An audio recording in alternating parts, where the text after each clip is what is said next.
In this video, I'll show you how to add USDT to Phantom Wallet. It's going to be a full guide video, so ensure you watch what I'm going to show you right now. Open up your Phantom Wallet. So if you look here now, you're not going to see any USDT, right? So for you to be able to add up USDT on Phantom Wallet, you need to have some SOL.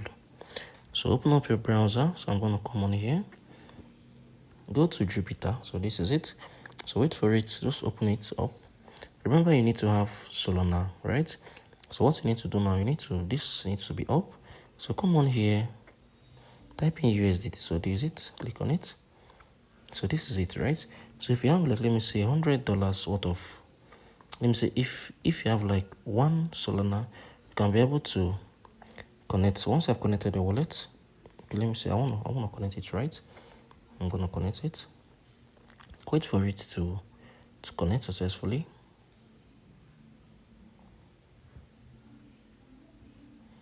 Okay, let me just say I've connected it, right? Okay, I'm gonna connect it. So what you need to do now, you need to have Solana, right? Once you have Solana, you can see under here, you are gonna see insufficient SOL, right? So once you can be able to convert your Solana, you can be able to convert it to USDT, and from there you can be able to get USDT here on your Phantom wallet. If you found this video helpful, share your thoughts below in the comment section. Thank you for watching. I'll see you in the next video.